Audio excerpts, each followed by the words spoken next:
नमस्कार साथियों, जीएस अड्डा में आपका स्वागत है। इंडियन पॉलिटी के इस सीरीज में हम आज देखेंगे भारत का सर्वोच्च न्यायालय सुप्रीम कोर्ट ऑफ इंडिया। यह एक अत्यंत ही महत्वपूर्ण टॉपिक है सभी एग्जामिनेशन पॉइंट ऑफ व्यू से। तो चलिए शुरू करते हैं। शुरू करने से पहले मैं आप लोगों से एक निवेदन करना चाहूँगा कि इस वीडियो को ज़्यादा से ज़्यादा लाइक और शेयर करें, और अगर चैनल को सब्सक्राइब नहीं किया है तो सब्सक्राइब भी कर लें। और हमेशा की तरह हम इसे भी हर एक टॉपिक और सब टॉपिक्स के बीच में डिवाइड करके देखेंगे, जिससे कि कोई भी टॉपिक छूटे ना। तो चलिए शुरू करते हैं। तो भारत का सर्वोच्च न्यायालय न्यायिक समीक्षा की शक्ति के साथ देश का शीर्ष न्यायालय है, एवं यह भारत के संविधान के तहत न्याय की अपील हेतु अंतिम न्यायालय है। भारत एक संघीय राज्य है एवं इसकी एकल तथा एकीकृत न्यायिक प्रणाली है, जिसकी त्रिस्तरीय संरचना है, अर्थात सर्वोच्च न्यायालय, उच्च न्यायालय और अधीनस्थ न्यायालय। बता दें कि उच्च न्यायालय और अधीनस्थ न्यायालय की वीडियो हम लोग ऑलरेडी बना चुके हैं, चैनल पे है, जो देखना चाहें उसे देख सकते हैं। आज सर्वोच्च न्यायालय के विषय में देखेंगे। तो सर्वोच्च न्यायालय की संक्षिप्त पृष्ठभूमि पहले हम लोग देखते हैं। तो सबसे पहले वर्ष 1773 के रेगुलेटिंग एक्ट के प्रवर्तन से, इंपॉर्टेंट है, 1773 के रेगुलेटिंग एक्ट के प्रवर्तन से कलकत्ता में पूर्ण शक्ति एवं अधिकार के साथ कोर्ट ऑफ रिकॉर्ड के रूप में सर्वोच्च न्यायाधिकरण supreme court of India, supreme court of judicature की स्थापना की गई। बंगाल, बिहार और उड़ीसा में यह सभी अपराधों की शिकायतों को सुनने तथा निपटाने के लिए एवं किसी भी सूट या कार्यों की सुनवाई एवं निपटान हेतु स्थापित किया गया था। मद्रास एवं बम्बई में सर्वोच्च न्यायालय जॉर्ज तृतीय द्वारा क्रमशः 1800 ईस्वी एवं वर्ष 1873 में स्थापित किए गए थे। ठीक है। भारत उच्च न्यायालय अधिनियम 1861 के तहत विभिन्न प्रांतों में उच्च न्यायालय की स्थापना की गई एवं कलकत्ता, मद्रास और बम्बई में सर्वोच्च न्यायालयों तथा प्रेसिडेंसी शहरों में सदर अदालतों को समाप्त कर दिया गया। इन उच्च न्यायालयों को भारत सरकार के अधिनियम 1935 के तहत भारत के संघीय न्यायालय की स्थापना तक सभी मामलों के लिए सर्वोच्च न्यायालय होने का गौरव प्राप्त था। ठीक है। ये जो उच्च न्यायालय बनाए गए थे 1935, भारतीय गवर्नमेंट ऑफ इंडिया एक्ट 1935 तक, संघीय न्यायालय की स्थापना तक सभी मामलों के लिए ये सर्वोच्च न्यायालय होने का इन्हें गौरव प्राप्त था। संघीय न्यायालय के पास प्रांतों एवं संघीय राज्यों के बीच विवादों का हल करने और उच्च न्यायालयों के निर्णय के खिलाफ अपील सुनने का अधिकार था। वर्ष 1947 में भारत के स्वतंत्रता मिलने के बाद 26 जनवरी 1950 को भारत का संविधान लागू हुआ। साथ ही भारत का सर्वोच्च न्यायालय भी अस्तित्व में आया एवं इसकी पहली बैठक 28 जनवरी 1950 को हुई। तो गौरतलब है कि सुप्रीम कोर्ट का जो इस्टेब्लिशमेंट हुआ था वो 26 जनवरी 1950 को हुआ था, लेकिन इसकी पहली बैठक 28 जनवरी 1950 को हुई थी। खैर, तो सर्वोच्च न्यायालय द्वारा घोषित कानून भारत के सभी न्यायालयों के लिए बाध्यकारी है। इसे न्यायिक समीक्षा की शक्ति प्राप्त है। संविधान के प्रावधानों एवं संवैधानिक पद्धति के विपरीत विधायी तथा शासनात्मक कार्रवाई को रद्द करने की शक्ति, संघ एवं राज्यों के बीच शक्ति का वितरण या संविधान द्वारा प्रदत्त मौलिक अधिकारों के विरुद्ध प्रावधान की समीक्षा। इसके कुछ मतलब यहाँ पे हम लोग संक्षिप्त रूप से इसके रोल को देखें, फंक्शन को देख रहे हैं। अब आगे हम लोग बृहद रूप से देखेंगे। सबसे पहले संवैधानिक प्रावधानों को देखते हैं।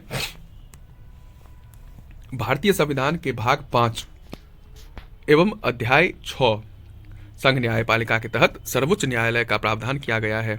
संविधान के भाग 5 में अनुच्छेद 124 से 147 तक सर्वोच्च न्यायालय के संगठन, स्वतंत्रता, अधिकार क्षेत्र एवं शक्तियों की प्रक्रिया संबंधित है। गौरतलब है यहाँ पे अनुच्छेद 124 से 147 तक, इस चीज़ को याद रखना है।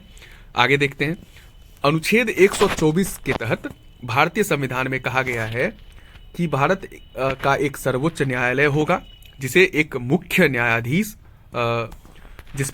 न्यायाधीश होंगे तथा 7 से अधिक अन्य न्यायाधीश नहीं हो सकते, जब तक कि कानून द्वारा संसद एवं अन्य न्यायाधीशों की बड़ी संख्या निर्धारित नहीं की जा सकती। हालांकि हम सभी जानते हैं कि अब 7 नहीं है। खैर, भारत में के सर्वोच्च न्यायालय के क्षेत्राधिकार को सामान्य तौर पर मूल अधिकार क्षेत्र, अपीलीय क्षेत्राधिकार और सलाहकार क्षेत्राधिकार में वर्गीकृत किया जा सकता है। तो ये तीन चीज़, मतलब सर्वोच्च न्यायालय के क्षेत्राधिकार को अगर देखें जुरिस्डिक्शन को, तो इसके तीन अधिकार क्षेत्र, ओरिजिनल जुरिस्डिक्शन, अपीलीय क्षेत्राधिकार, एपिलेट जुरिस्डिक्शन, और ये सलाहकार क्षेत्राधिकार के रूप में इसे वर्गीकृत किया जा सकता है। हालांकि सर्वोच्च न्यायालय के पास अन्य कई शक्तियां भी हैं। अब हम देखते हैं सर्वोच्च न्यायालय का संगठन कैसे होता है, संगठन क्या है। तो वर्तमान में सर्वोच्च न्यायालय में 31 न्यायाधीश हैं। ठीक है, सर्वोच्च न्यायालय न्यायाधीशों की संख्या 2019 के विधेयक में 4 न्यायाधीशों की वृद्धि की गई। इसने मुख्य न्यायाधीश सहित न्यायिक शक्ति को 31 से बढ़ाकर 34 कर दिया। मूल रूप से सर्वोच्च न्यायालय में न्यायाधीशों की संख्या 8, एक मुख्य न्यायाधीश एवं 7 अन्य न्यायाधीश निर्धारित की गई थी। इसकी चर्चा हमने पहले की। संसद उन्हें विनियमित करने के लिए अधिकृत है। अब जो न्यायाधीशों की संख्या इत्यादि में जो विनिमयन होगा वो संसद के द्वारा किया जाएगा, यह उल्लेखनीय है। सर्वोच्च न्यायालय का स्थान, अब हम सर्वोच्च न्यायालय के स्थान के विषय में देखेंगे। संविधान दिल्ली को सर्वोच्च न्यायालय का स्थान घोषित करता है। यह मुख्य न्यायाधीश को अन्य किसी स्थान अथवा एक से अधिक स्थानों को सर्वोच्च न्यायालय के स्थान के रूप में नियुक्त करने का अधिकार प्रदान करता है। तो संविधान के अनुसार सर्वोच्च न्यायालय का जो स्थान है वो दिल्ली ही है, लेकिन इसके मुख्य न्यायाधीश अगर चाहे तो इसके लिए किसी अन्य स्थान के रूप में नियुक्त कर सकते हैं, किसी अन्य स्थान को भी न्यायालय के स्थान के रूप में नियुक्त कर सकते हैं।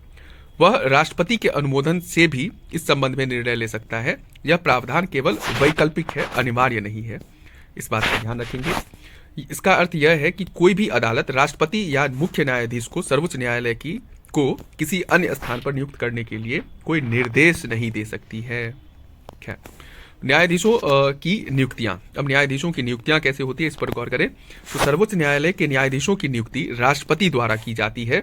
यदि राष्ट्रपति आवश्यक समझे तो मुख्य न्यायाधीश की नियुक्ति के लिए सर्वोच्च न्यायालय एवं उच्च न्यायालय की न्यायाधीशों की सलाह ली जाती है।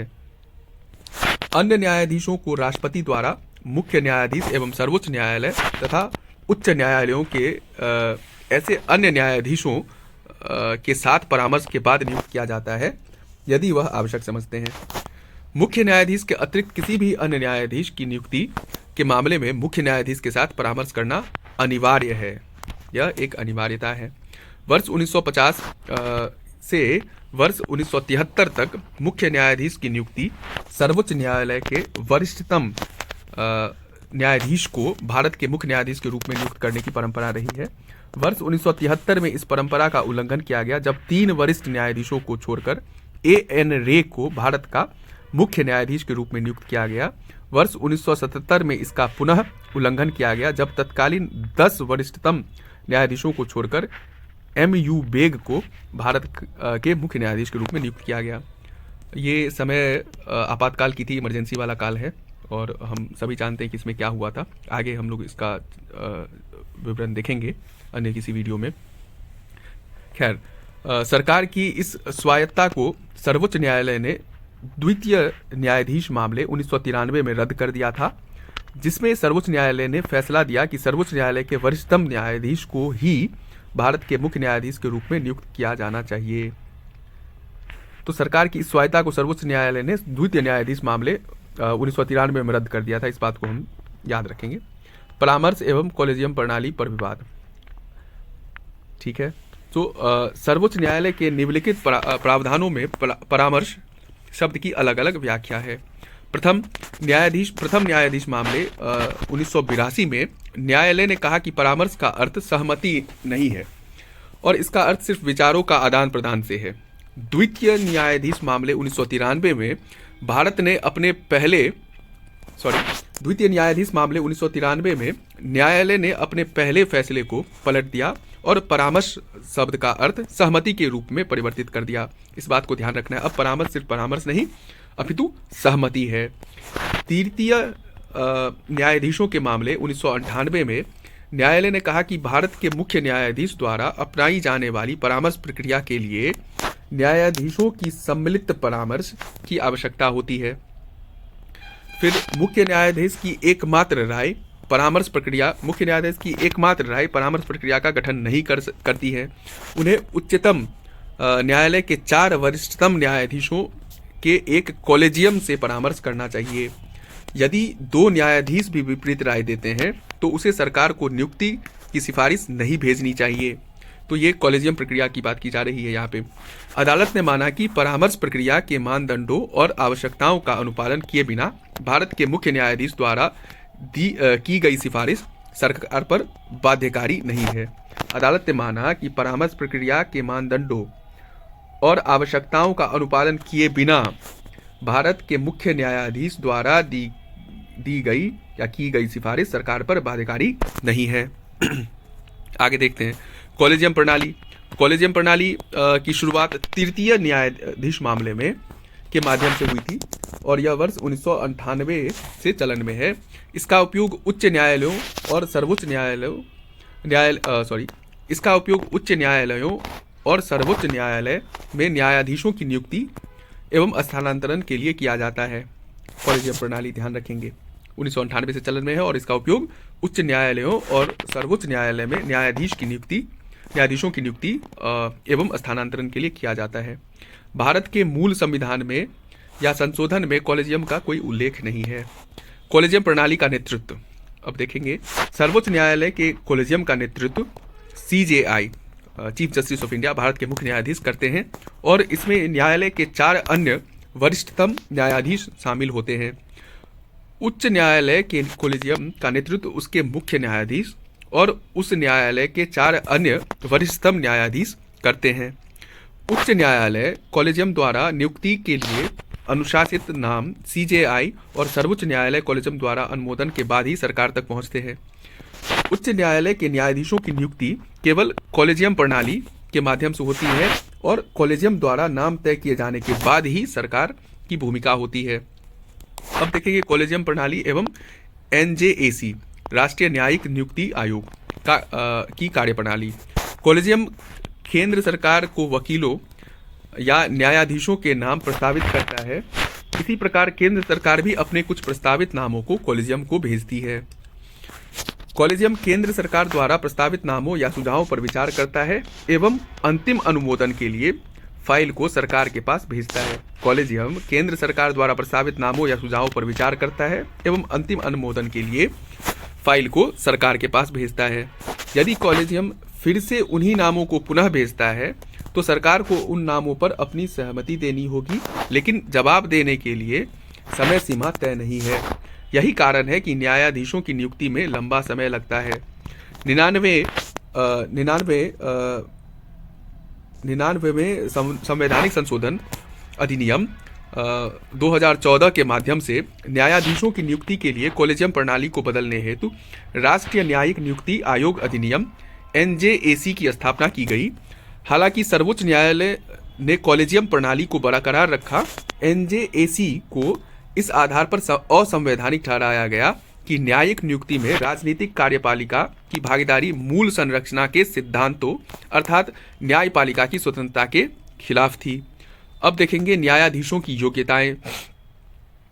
सर्वोच्च न्यायालय के न्यायाधीश के रूप में नियुक्त किए जाने वाले व्यक्ति में निम्नलिखित योग्यताएं होनी चाहिए। सबसे पहला, उसे भारत का नागरिक होना चाहिए। उसे कम से कम 5 वर्षों के लिए किसी उच्च न्यायालय या उत्तरोत्तर 1 से अधिक न्यायालय का न्यायाधीश होना चाहिए। उसे 10 वर्षों के लिए उच्च न्यायालय या उत्तरोत्तर 1 से अधिक न्यायालय का अधिवक्ता होना चाहिए, या उसे राष्ट्रपति के मत में एक प्रतिष्ठित न्यायवादी होना चाहिए। सर्वोच्च न्यायालय के न्यायाधीश के रूप में नियुक्ति के लिए संविधान में न्यूनतम आयु निर्धारित नहीं की गई है। अब देखेंगे शपथ या प्रतिज्ञान। सर्वोच्च न्यायालय के लिए नियुक्त शपथ या प्रतिज्ञान, ओथ और एफर्मेशन।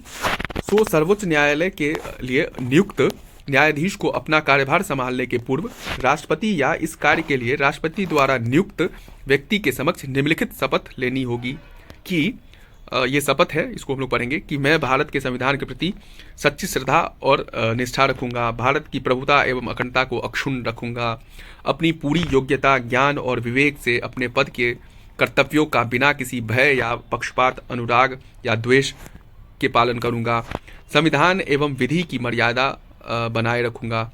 अब हम लोग देखेंगे न्यायाधीशों का कार्यकाल, टेन्योर।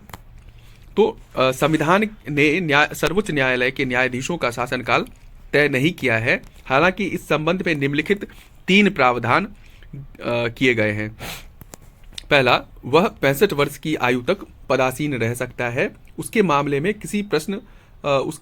किसी प्रश्न के उठने पर संसद द्वारा स्थापित संस्था इसका निर्धारण करेगी। वह राष्ट्रपति को लिखित त्यागपत्र देकर पद त्याग सकता है। संसद की सिफारिश पर राष्ट्रपति द्वारा उसे पद से हटाया जा सकता है। अब देखेंगे न्यायाधीशों को अपदस्थ करना। तो राष्ट्रपति के आदेश से सर्वोच्च न्यायालय के न्यायाधीश को पद से हटाया जा सकता है। राष्ट्रपति उसे हटाने का आदेश तभी जारी करता है जब इस प्रकार हटाए जाने हेतु संसद द्वारा उसी सत्र में ऐसा संबोधन किया गया हो। इस आदेश को संसद के दोनों सदनों के सदस्यों के विशेष बहुमत अर्थात सदनों की कुल सदस्यता का बहुमत एवं सदन में उपस्थित और मत देने वाले सदस्यों का 2/3 का समर्थन प्राप्त हो। उसे हटाने का आधार दुर्व्यवहार या अक्षमता होना चाहिए। न्यायाधीश जांच अधिनियम 1968 सर्वोच्च न्यायालय के न्यायाधीशों को हटाने के संबंध में महाभियोग की प्रक्रिया का उपबंध करता है। अभी तक सर्वोच्च न्यायालय के किसी भी न्यायाधीश को महाभियोग पर नहीं हटाया गया है। न्यायमूर्ति वी रामास्वामी 1991 से 93 और न्यायमूर्ति दीपक मिश्रा 2017-18 के महाभियोग के प्रस्ताव संसद में पारित नहीं हुए हैं। इन मतलब न्यायमूर्ति वी रामास्वामी और दीपक मिश्रा के खिलाफ महाभियोग लाया तो गया था, लेकिन संसद में पारित नहीं हो पाया। वेतन एवं भत्ते। उच्चतम न्यायालय के न्यायाधीशों के वेतन, भत्ते, विशेषाधिकार, अवकाश और पेंशन समय समय पर संसद द्वारा निर्धारित किए जाते हैं। वित्तीय आपातकाल के अतिरिक्त नियुक्ति के बाद इनमें कटौती नहीं की जा सकती है। वर्ष 2021 में उच्च न्यायालय एवं सर्वोच्च न्यायालय के न्यायाधीश वेतन एवं सेवा की शर्तें संशोधन विधेयक 2021 लोकसभा में पेश किया गया था। यह विधेयक उच्च न्यायालय के न्यायाधीश वेतन एवं सेवा की शर्तें अधिनियम 1954 और उच्चतम न्यायालय के न्यायाधीश वेतन एवं सेवा की शर्तें अधिनियम 1958 के संशोधन का प्रावधान करता है। कार्यकारी मुख्य न्यायाधीश राष्ट्रपति भारत के कार्यवाहक मुख्य न्यायाधीश के रूप में सर्वोच्च न्यायालय के किसी भी न्यायाधीश की नियुक्ति कर सकता है जब मुख्य न्यायाधीश का पद रिक्त हो, अस्थायी रूप से मुख्य न्यायाधीश अनुपस्थित हो, मुख्य न्यायाधीश अपने दायित्वों के निर्वहन में असमर्थ हो। तदर्थ न्यायाधीश, जब सर्वोच्च न्यायालय के किसी भी सत्र को आयोजित करने या जारी रखने के लिए स्थायी न्यायाधीश के कोरम गणपूर्ति की कमी होती है, तो भारत का मुख्य न्यायाधीश एक अस्थायी अवधि के लिए सर्वोच्च न्यायालय के तदर्थ न्यायाधीश के रूप में किसी उच्च न्यायालय के न्यायाधीश की नियुक्ति कर सकता है। वह संबंधित उच्च न्यायालय के मुख्य न्यायाधीश के साथ परामर्श और राष्ट्रपति की पूर्ण सहमति के बाद ही ऐसा कर सकता है। जिस न्यायाधीश को नियुक्त किया जाता है उसे सर्वोच्च न्यायालय के न्यायाधीश के रूप में नियुक्ति के योग्य होना चाहिए। तदर्थ न्यायाधीश का यह दायित्व है कि वह अपने अन्य दायित्वों की तुलना में सर्वोच्च न्यायालय की बैठक में भाग लेने को अधिक वरीयता दे। ऐसा करते समय सर्वोच्च न्यायालय के न्यायाधीश के सभी अधिकार क्षेत्र, शक्तियां और विशेषाधिकार मतलब पद का त्याग प्राप्त होता है। सेवानिवृत्त न्यायाधीश, भारत का मुख्य न्यायाधीश किसी भी समय उच्चतम न्यायालय के सेवानिवृत्त न्यायाधीश या उच्च न्यायालय के सेवानिवृत्त न्यायाधीश जो उच्चतम न्यायालय के न्यायाधीश के रूप में नियुक्त के योग्य हैं से अनुरोध कर सकता है कि वह अस्थायी अवधि के लिए सर्वोच्च न्यायालय के न्यायाधीश के रूप में कार्य करे। अब देखते हैं, ऐसा नियुक्त किए जाने वाले व्यक्ति राष्ट्रपति की पूर्व सहमति पर ही ऐसा किया जा सकता है। ऐसा न्यायाधीश राष्ट्रपति द्वारा निर्धारित भत्ते प्राप्त करने के योग्य होता है। वह सर्वोच्च न्यायालय के अन्य न्यायाधीश की तरह न्याय निर्णयन शक्तियों एवं विशेषाधिकारों को प्राप्त करेगा, किंतु वह उच्चतम न्यायालय का न्यायाधीश नहीं माना जाएगा। अब देखेंगे न्यायालय की प्रक्रिया। सर्वोच्च न्यायालय राष्ट्रपति की मंजूरी के साथ न्यायालय के संचालन एवं प्रक्रिया को विनियमित करने के लिए नियम बना सकता है। संवैधानिक मामलों या संदर्भों को अनुच्छेद 143 के तहत राष्ट्रपति द्वारा निर्धारित किया जाता है और कम से कम 5 न्यायाधीशों वाली खंडपीठ द्वारा तय किया जाता है। अन्य सभी मामले आमतौर पर 3 न्यायाधीशों वाली पीठ द्वारा तय किए जाते हैं। ये निर्णय खुले न्यायालय द्वारा किए जाते हैं। सभी निर्णय बहुमत में लिए जाते हैं। यदि अलग अलग मत होते हैं तो न्यायाधीश एक दूसरे से असहमत निर्णय या राय दे सकते हैं। सर्वोच्च न्यायालय की स्वतंत्रता। सर्वोच्च न्यायालय एक संघीय न्यायालय, अपील का सर्वोच्च न्यायालय, नागरिकों के मौलिक अधिकारों का गारंटर और संविधान का संरक्षक है। अतः इसे सौंपे गए कर्तव्यों के प्रभावी निर्वहन के लिए इसकी स्वतंत्रता बहुत आवश्यक हो जाती है। यह कार्यकारी मंत्रियों की परिषद और विधानमंडल संसद के अतिक्रमण, दबावों और हस्तक्षेपों से मुक्त होना चाहिए। इसके बिना किसी डर या पक्षपात के न्याय करने की स्वतंत्रता दी जानी चाहिए। अब देखेंगे संविधान ने सर्वोच्च न्यायालय के स्वतंत्र और निष्पक्ष कामकाज को सुरक्षित रखने की एवं सुनिश्चित करने के लिए क्या क्या प्रावधान किए हैं। तो उन निम्नलिखित प्रावधानों को देखेंगे हम लोग। सबसे पहले नियुक्ति का तरीका, कार्यकाल की सुरक्षा, निश्चित सेवा शर्तें, संचित निधि से व्यय, न्यायाधीशों के आचरण पर बहस नहीं हो सकती, सेवानिवृत्ति के बाद वकालत पर रोक, अपनी अवमानना पर दंड देने की शक्ति, अपना स्टाफ नियुक्त करने की स्वतंत्रता, इसके न्याय क्षेत्र में कटौती नहीं की जा सकती है, कार्यपालिका से पृथक। तो इस प्रकार से ये सब प्रावधान दी गई है जिससे कि मतलब यह स्वतंत्र और निष्पक्ष कामकाज को सुनिश्चित कर सके। आगे देखेंगे सर्वोच्च न्यायालय की शक्तियाँ एवं क्षेत्राधिकार। तो सबसे पहले मूल क्षेत्राधिकार को देखेंगे। एक संघीय न्यायालय के रूप में सर्वोच्च न्यायालय भारतीय संघ की विभिन्न इकाइयों के बीच विवादों का फैसला करता है। अधिक विस्तृत रूप में देखें तो निम्न के मध्य किसी भी विवाद का निर्णय कर सकता है, जैसे केंद्र व एक या अधिक राज्यों के मध्य, केंद्र एवं कोई राज्य या राज्यों का एक तरफ होना तथा दूसरी तरफ एक या अथवा अधिक राज्यों का होना दूसरी तरफ, मतलब केंद्र एवं कोई राज्य या राज्यों का एक तरफ होना तथा एक अथवा अधिक राज्यों का दूसरी तरफ होना, दो या दो अधिक राज्यों के मध्य। उपरोक्त संघीय विवादों पर सर्वोच्च न्यायालय में विशेष मूल न्याय क्षेत्र निहित है। सर्वोच्च न्यायालय के न्याय क्षेत्र में निम्नलिखित समाहित नहीं है। अब कौन कौन से सर्वोच्च न्यायालय के न्याय क्षेत्र में समाहित नहीं है उनको देखते हैं। कोई विवाद जो पूर्व संवैधानिक संधि, समझौता, प्रसंविदा, सनद एवं अन्य संस्थाओं को लेकर उत्पन्न हुआ हो। फिर कोई विवाद जो संधि, समझौता आदि के बाहर उत्पन्न हुआ हो, जिसमें यह प्रावधान हो कि संबंधित न्याय क्षेत्र उस विवाद से संबंधित नहीं है। फिर अंतर्राज्यीय जल विवाद। फिर वित्त आयोग के संदर्भ वाले मामले, केंद्र एवं राज्यों के मध्य खर्चों एवं पेंशन के संबंध में समझौता, केंद्र एवं राज्यों के मध्य वाणिज्यिक प्रकृति वाला साधारण विवाद, केंद्र के खिलाफ राज्य के किसी नुकसान की भरपाई। तो ये सब कुछ ऐसे मुद्दे हैं जो इसके क्षेत्राधिकार में नहीं है, सुप्रीम कोर्ट के क्षेत्राधिकार में नहीं है। अब आगे हम लोग देखेंगे न्यायाधीश के क्षेत्राधिकार, रिट जुरिस्डिक्शन। सर्वोच्च न्यायालय को अधिकार प्राप्त है कि वह बंदी प्रत्यक्षीकरण, परमादेश, उत्प्रेषण, प्रतिषेध एवं अधिकार प्रेक्षा आदि पर न्यायादेश जारी कर विक्षिप्त नागरिकों के मूल कर्तव्य, मूल अधिकारों की रक्षा करे। एक बार फिर से देखते हैं इसको। सर्वोच्च न्यायालय को अधिकार प्राप्त है कि वह बंदी प्रत्यक्षीकरण, परमादेश, उत्प्रेषण, प्रतिषेध एवं अधिकार प्रेक्षा आदि पर न्यायादेश जारी कर विक्षिप्त नागरिकों के मूल अधिकारों की रक्षा करे। इससे संबंधित सर्वोच्च न्यायालय का मूल अधिकार क्षेत्र इस अर्थ में है कि एक पीड़ित नागरिक सीधे सर्वोच्च न्यायालय जा सकता है, जरूरी नहीं कि यह कार्य याचिका के माध्यम से ही किया जाए। हालांकि सर्वोच्च न्यायालय का न्यायाधीश अधिकार क्षेत्र पर विशेषाधिकार नहीं है, उच्च न्यायालयों को भी मौलिक अधिकारों की प्रवर्तन के लिए रिट जारी करने का अधिकार है। अपीलीय क्षेत्राधिकार, एपिलेट जुरिस्डिक्शन। तो सर्वोच्च न्यायालय मुख्य रूप से अपील हेतु अदालत है और निचली अदालतों के निर्णय के खिलाफ अपील सुनता है। इसको एक विस्तृत अपीलीय क्षेत्राधिकार प्राप्त है, जिसे 4 शीर्षकों के अंतर्गत वर्गीकृत किया जा सकता है।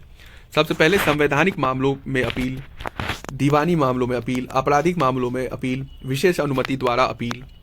अब देखेंगे सलाहकार क्षेत्राधिकार, एडवाइजरी जुरिस्डिक्शन। अनुच्छेद 143 के तहत संविधान राष्ट्रपति को 2 श्रेणियों के मामलों में सर्वोच्च न्यायालय की राय देने का अधिकार देता है। अब देखेंगे सार्वजनिक महत्व के किसी मामले पर विधिक प्रश्न उठने पर अथवा प्रश्न उठने की संभावना पर, और दूसरा किसी पूर्व संवैधानिक संधि, समझौते, प्रसंविदा आदि सनद संबंधी मामलों पर कोई विवाद उत्पन्न होने पर। आगे देखेंगे अभिलेख का न्यायालय, कोर्ट ऑफ रिकॉर्ड। उच्चतम न्यायालय कोर्ट ऑफ रिकॉर्ड के रूप में भी इसको देखा जा सकता है। अभिलेखों के न्यायालय के रूप में सर्वोच्च न्यायालय के पास 2 शक्तियां हैं। सर्वोच्च न्यायालय के निर्णय, कार्यवाही और उसके फैसले सार्वकालिक अभिलेख एवं साक्ष्य के रूप में दर्ज किए जाते हैं तथा किसी अन्य अदालतों में चल रहे मामलों के दौरान इन पर प्रश्न नहीं उठाया जा सकता है। ये रिकॉर्ड विधिक संदर्भों के तहत स्वीकार किए जाते हैं। इसके पास न्यायालय की अवमानना करने पर दंडित करने का अधिकार है।